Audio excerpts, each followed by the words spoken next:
السلام علیکم ورحمۃ اللہ وبرکاتہ۔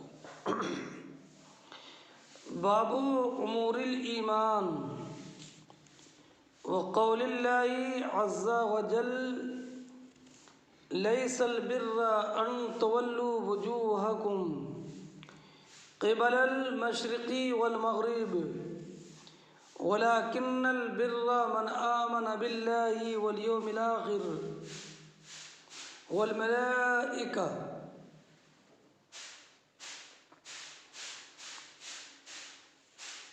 یہ باب ہے امور ایمان کے بیان میں۔ امور ایمان اعمال ایمان جو ایمان کی علامتیں ہیں۔ اصل میں یہ باب معین کرے امام بخاری علیہ الرحمۃ والرضوان فقہ مرجئہ کا رد کرنا چاہتے ہیں۔ فرقہ مرجئہ کا عقیدہ یہ ہے کہ ایمان صرف اقرار باللسان کا نام ہے۔ اگر اقرار باللسان پا لیا گیا تو بندہ مومن ہے۔ اقرار باللسان کے بعد کوئی گناہ کرے تو گناہ اسے مضر نہیں، گناہ سے اس کے ایمان میں کوئی فرق نہیں آئے گا۔ اس لیے کہ ایمان صرف اقرار باللسان کا نام ہے۔ امام بخاری رضی اللہ تعالی عنہ نے باب معین فرمایا، باب امور الایمان، ایمان کے اعمال کا باب، ایمان کے امور کا باب، یہ بتانے کے لیے کہ ایمان صرف اقرار باللسان کا نام نہیں ہے، بلکہ اقرار باللسان اور تصدیق بالقلب کے ساتھ اعمال صالحہ کا بجا لانا اور اعمال سیئہ سے اجتناب، یہ بھی ضروری ہے۔ اب امور ایمان کیا ہیں؟ تو قرآن کریم کی مختلف آیات اور مختلف احادیث میں امور ایمان کا ذکر آیا ہے۔ اس تعلق سے حضرت امام بخاری رضی اللہ تعالی عنہ نے سورہ بقرہ کی ایک لمبی آیت کا ذکر کیا ہے۔ اس آیت کے علاوہ اور بھی آیتیں ہیں جس میں امور ایمان کا ذکر ہے، جیسے والذین آمنوا اشد حبا للہ، ایمان والوں کی محبت اللہ رب العزت سے سب سے زیادہ ہوتی ہے۔ تو اس سے معلوم ہوا کہ محبت الہی یہ بھی ایمان کا ایک حصہ ہے اور ایمان کا ایک امر ہے۔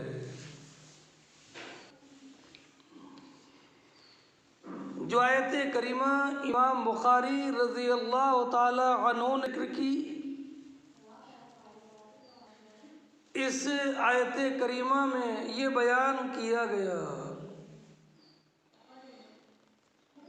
کہ اے لوگو، صرف قبلے کی طرف رخ کرنا یہ صرف یہی نیکی نہیں ہے،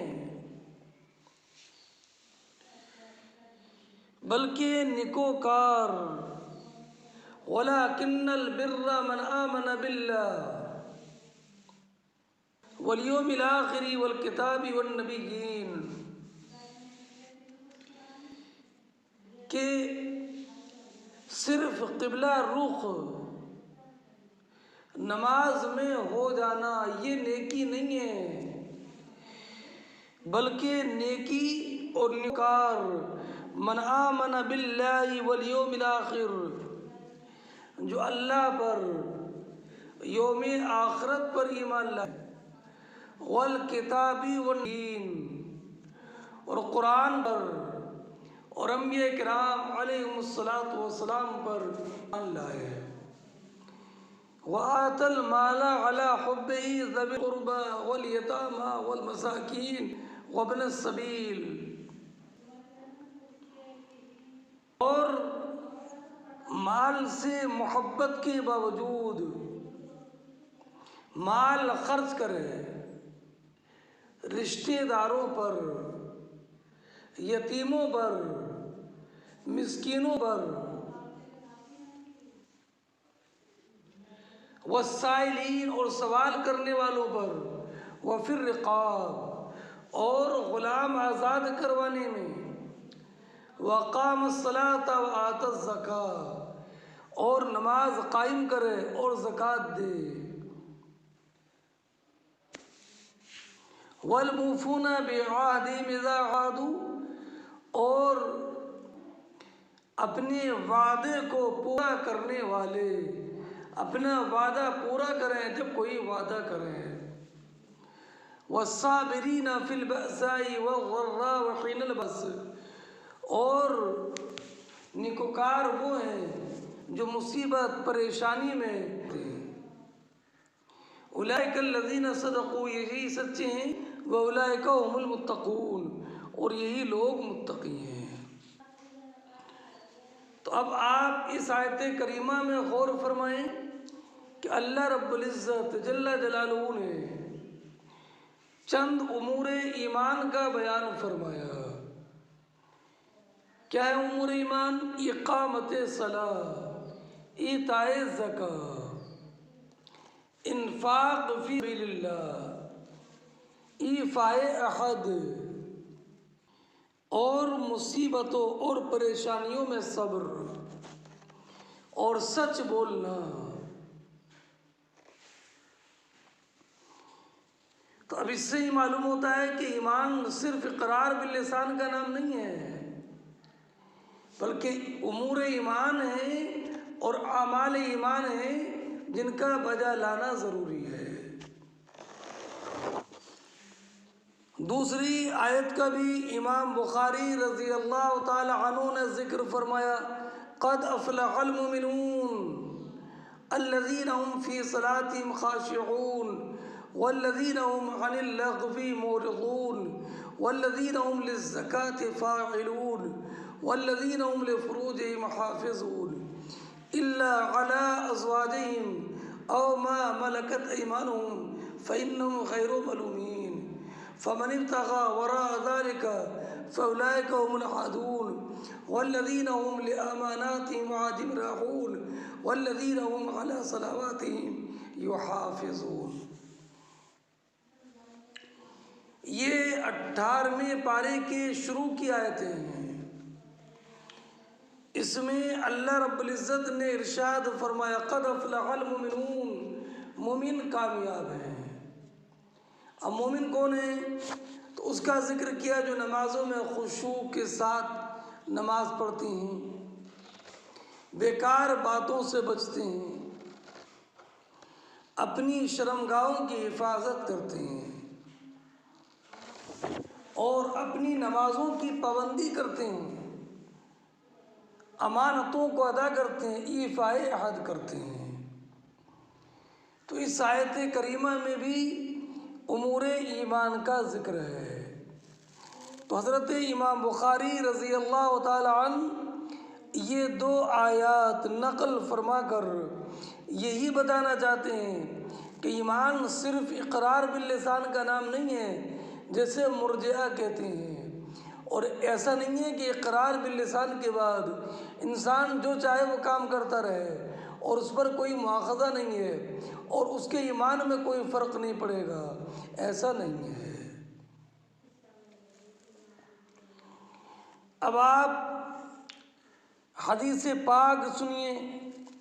حدثنا عبداللہ ابن محمد الجعفی قال حدثنا ابو عامر العقدی قال حدثنا سلیمان بن بلال عن عبداللہ ابن دینار عن ابی صالح عن ابی ہریرہ عن النبی صلی اللہ علیہ وسلم قال الایمان بضع وستون شعبہ والحیاء شعبۃ من الایمان۔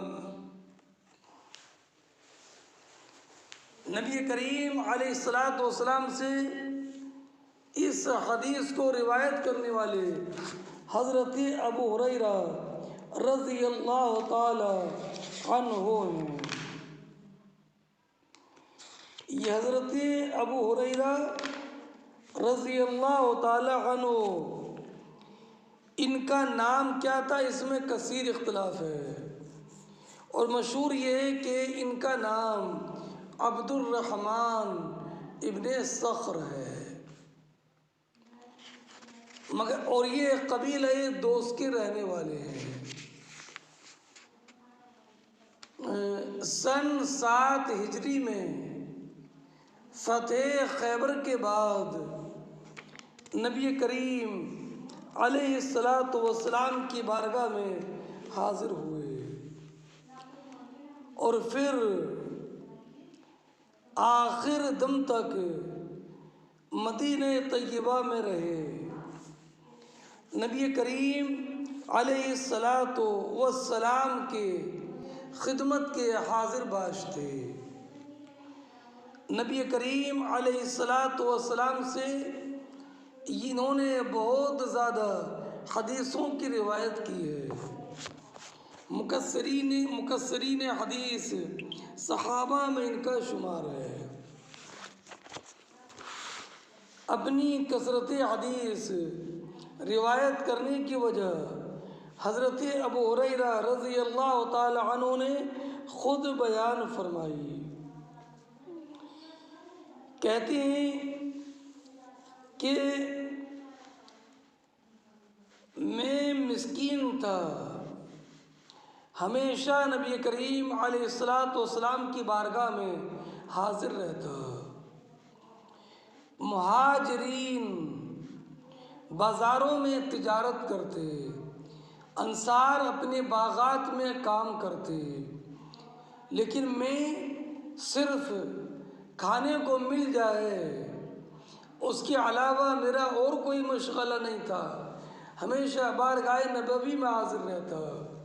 تو میں نبی کریم علیہ السلام سے وہ حدیثیں سنتا جو اور نہیں سن پاتے، اور میں نبی کریم علیہ السلام کی بارگاہ میں ایسے وقتوں میں حاضر رہتا جب نبی کریم علیہ السلام کی بارگاہ میں اور صحابہ کرام حاضر نہ رہتے۔ اب رہا یہ کہ ان کا لقب ابو ہریرہ کیسے پڑا، یہ اپنی کنیت کے ساتھ مشہور کیسے ہو گئے؟ تو انہوں نے خود بیان فرمایا کہ میں بکریاں چراتا تھا، میری ایک چھوٹی سی بلی تھی، اس سے دل بہلاتا تو لوگوں نے ابو ہریرہ کہنا شروع کر دیا۔ اور ایک روایت یہ ہے کہ آپ اس بلی کو آستین میں رکھے رہتے۔ ایک مرتبہ نبی کریم علیہ السلام نے دیکھ لیا تو فرمایا یا ابا ہریرہ۔ اب یہی لفظ عام و خاص کی زبان زد ہو گیا۔ ان کی والدہ کا نام میمونہ تھا، ایک زمانے تک اسلام سے مشرف نہ ہوئی۔ ابو ہریرہ کی عرض پر نبی کریم علیہ السلام نے ان کے ایمان کی دعا کی اور ان کی والدہ ایمان سے مشرف ہو گئی۔ یہ شروع میں نبی کریم علیہ الصلاۃ والسلام کی بارگاہ میں حاضر ہوئے اور انہوں نے عرض کی یا رسول اللہ میں آپ سے حدیثیں بہت سنتا ہوں لیکن سن کر بھول جاتا ہوں۔ تو نبی کریم علیہ الصلاۃ والسلام نے ارشاد فرمایا ابو ہریرہ اپنی چادر پھیلاؤ۔ کہتی میں نے اپنی چادر پھیلائی، سرکار نے فرمایا سینے سے لگا لو، میں نے سینے سے لگا لیا۔ اس کے بعد تو حافظے کی قوت کا یہ عالم تھا کہ پھر میں کبھی کوئی بات نہیں بولا۔ ان سے 800